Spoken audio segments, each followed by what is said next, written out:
चिकू ने जंगल में ऐलान कराया। अटेंशन दोस्तों, शेरू सर थोड़े स्वस्थ नहीं है। उनकी जगह आज कोई और दहाड़ेगा। ऑडिशन होंगे नीम के पेड़ के नीचे। ये सुनकर पूरे जंगल में खलबली मच गई। शेरू के बजाय कोई और दहाड़ेगा, ये तो एक बहुत बड़ा मौका था। एक गहरे हरे भरे जंगल में, जहां पेड़ आसमान को छूने की कोशिश करते थे और नदियां मीठे गाने गाती थीं, सबसे बड़ा सुपरस्टार शेरू शेर था। उसका खाना पीना तो बिल्कुल ठीक था, पर उसका असली शौक था शोबिज का। वह हर रोज सुबह शाम अपनी जबरदस्त दहाड़ से पूरे जंगल को जगाया करता था।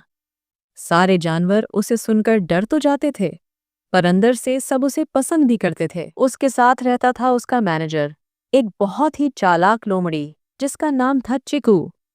चिकू हमेशा अपने मोबाइल फोन पर व्यस्त रहता था। हाँ, शेरू सर का अगला शो शाम को 5 बजे है। टिकट का दाम डबल कर दो, क्योंकि आज वह नया गर्र वाला नोट ट्राई करेंगे। वह ऐसा इसलिए करता था क्योंकि शेरू के शो से मिलने वाली मिठाइयाँ, जो उसकी फीस थी, का आधा हिस्सा वह खुद खा जाता था। एक दिन कुछ गड़बड़ हो गई। सुबह हुई, सूरज की पहली किरण ने शेरू की आंखों पर प्यार से चुटकी काटी। शेरू ने आंखें खोली, गहरी सांस ली, अपना सीना चौड़ा किया और दहाड़ने को तैयार हुआ। पर क्या हुआ? उसके मुंह से सिर्फ एक अजीब सी पतली सी कानी आवाज निकली। म्याऊं। शेरू ने फिर कोशिश की, गहरी सांस भरी, जोर लगाया, लेकिन इस बार आवाज आई, फेप। वह बिल्कुल उस गुब्बारे की तरह से आवाज आ रही थी जिससे हवा निकल रही हो। शेरू घबरा गया। उसने अपना गला छुआ। कुछ तो गड़बड़ थी। उसकी लेजेंडरी दहाड़ गायब हो गई थी। डर के मारे वह तुरंत अपने मैनेजर को बुलाया। चिक्कू, इमरजेंसी है। चिकू मोबाइल पर किसी बंदर से बात कर रहा था। हाँ, लाइव स्ट्रीमिंग का आइडिया अच्छा है। हम शेरू सर की दहाड़ 24 घंटे 7 दिन स्ट्रीम करेंगे। रॉरफ्लिक्स नाम रख देते हैं। उसने फोन बंद किया और बोला, क्या हुआ सर, आज थोड़ा जल्दी उठ गए? आपकी मॉर्निंग रोर तो अभी टाइम है। शेरू ने हाल बताया और फिर वही बेचारी फीप वाली आवाज निकाल कर दिखाई। चिकू का मुंह खुला का खुला रह गया। उसका पूरा बिजनेस मॉडल खतरे में आ गया था। वह चिल्लाया, ये तो बहुत बड़ी विपत्ति है। अगर किसी को पता चला कि आपकी दहाड़ चली गई है तो हम दोनों की दुकान बंद हो जाएगी। कोई आपको रिस्पेक्ट नहीं करेगा। हमारी मिठाइयों का क्या होगा? दोनों बहुत परेशान थे। तभी चिकू के दिमाग में एक आइडिया आया। सर कोई बात नहीं, आप घर पर आराम कीजिए। मैं सबको बता देता हूँ कि आज आप वोकल रेस्ट पर हैं, और इस दरमियान हम कोई सब्स्टिट्यूट ढूंढते हैं, कोई ऐसा जो आपकी तरह दहाड़ सके, ताकि किसी को पता न चले। शेरू ने उदास होकर हाँ में सर हिला दिया। अभी उसका सुपरस्टार वाला स्टेटस तो बच गया, पर उसकी शान कैसे बचती? चिकू ने जंगल में ऐलान कराया। अटेंशन दोस्तों, शेरू सर थोड़े स्वस्थ नहीं है। उनकी जगह आज कोई और दहाड़ेगा। ऑडिशन होंगे नीम के पेड़ के नीचे। ये सुनकर पूरे जंगल में खलबली मच गई। शेरू के बजाय कोई और दहाड़ेगा, ये तो एक बहुत बड़ा मौका था। सबसे पहले आया गज्जू हाथी। उसने कहा, मैं सबसे बड़ा हूँ, मेरी आवाज सबसे तेज होगी। उसने अपनी सूंड उठाई, जोर से हवा खींची और फुर्रर, एक जबरदस्त ट्रम्पेटिंग की आवाज निकली। वह आवाज इतनी तेज थी कि चिकू के कान में से धुआं निकलने लगा। चिकू ने कहा, नहीं गज्जू भाई, ये रोर नहीं, ट्रेन का हॉर्न है। आपका रिजेक्ट। फिर आई भौंकू कुतिया। उसने जोर जोर से भौंकना शुरू किया। भौं भौं भौं भौं। चिकू ने अपने कान बंद कर लिए। भोंकू, ये कंटिन्यूअस बार्किंग है, एक पावरफुल रोर नहीं। नेक्स्ट। उसके बाद आया चिंटू बंदर। उसने सोचा कि कॉमेडी करके काम हो जाएगा। उसने अपना मुंह खोला और चिल्लाया, ऊआ आह किला खा, और अपने पेट पर थपकी मारी। जानवर हंसने लगे, पर चिकू का सिर दर्द होने लगा। चिंटू, ये सर्कस है या ऑडिशन? नेक्स्ट। और आई बिल्ली, खरगोश, जिराफ, सबने कोशिश की, लेकिन कोई भी वह परफेक्ट डरावना रोर नहीं निकाल पाया। चिकू उदास हो गया। शेरू अंदर से देख रहा था और उसे बहुत दुख हो रहा था। क्या उसका करियर यहीं खत्म हो जाएगा? तभी पंखे जैसी आवाज आई, च्यू। चिकू ने देखा, तो वह तो चिड़िया थी जो पेड़ की डाल पर बैठी हुई थी। चिकू ने गुस्से से कहा। अरे चिड़िया, यहाँ मत टाइम वेस्ट कर, तुमसे क्या रोड निकलेगा। चिड़िया बोली। अरे मैनेजर साहब, मैं ऑडिशन देने नहीं आई हूँ, मैं आपको सजेस्ट करने आई हूँ। आपने हाथी, कुत्ता, बंदर सबसे पूछा, पर जंगल के सबसे डरावने जानवर से नहीं पूछा। चिकू ने हंसकर कहा। कौन? भालू? बाघ? मैंने सबसे पूछा है। चिड़िया बोली। नहीं, मैं शेरू की माँ की बात कर रही हूँ। ये सुनकर चिकू की आंखें चमक उठीं।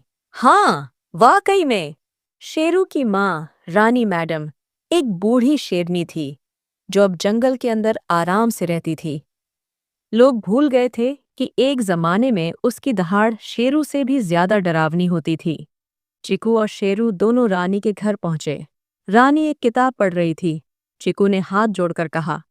रानी मैडम, बड़ी मुसीबत है, शेरू सर की दहाड़ गायब। और उन्होंने सारी कहानी सुनाई। रानी ने गुस्से से डांटा। ये सब तुम्हारे मोबाइल फोन और टीवी के कारण हुआ है। पूरा दिन स्क्रीन के आगे बैठे रहते हो, दहाड़ने की प्रैक्टिस नहीं करते। हमारे जमाने में हम रोज सुबह शाम रोड एक्सरसाइज किया करते थे।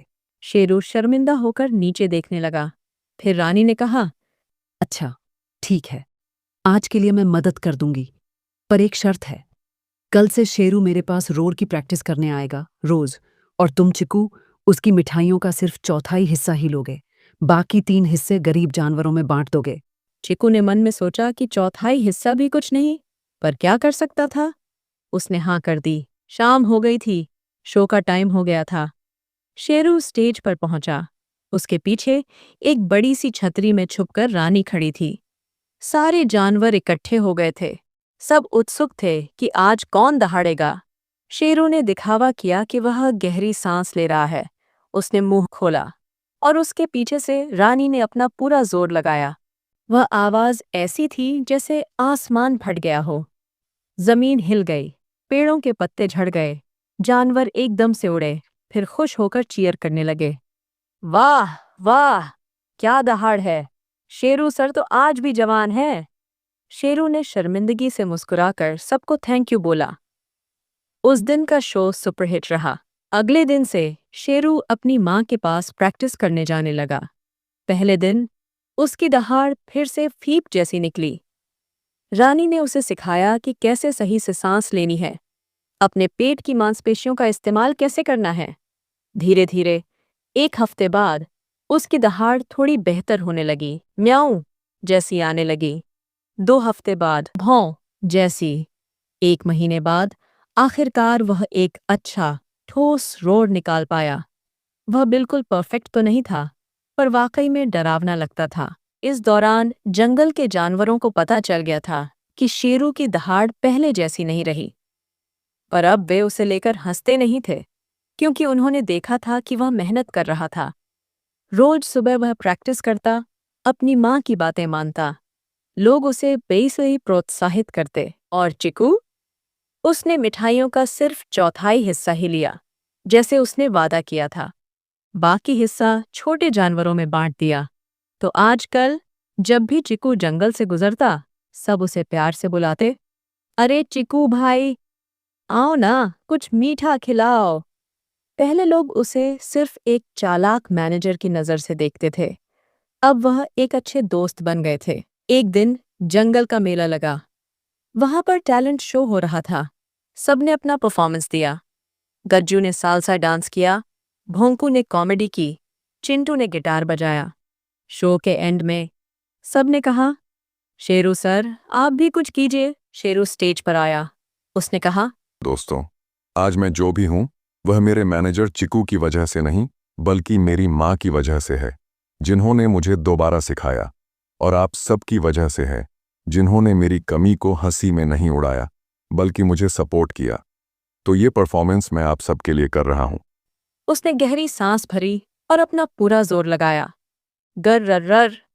यह दहाड़ उसके पहले वाले रोर जैसा तो बिल्कुल भी नहीं था, न ही रानी जैसा था। यह अलग था। इसमें कॉन्फिडेंस था, मेहनत थी और जंगल के लिए प्यार था। और वाकई में ये पूरे जंगल का सबसे खास रोर था। उस दिन सबको समझ आ गया था कि सुपरस्टार वह नहीं होता जो सबसे जोर से दहाड़ता है। सुपरस्टार वह होता है जिसके दिल में सबके लिए जगह हो, जो अपनी गलतियों से सीखे और जो कभी हार न माने। और शेरू, आज भी वह रोज सुबह शाम अपना रोर प्रैक्टिस करता है।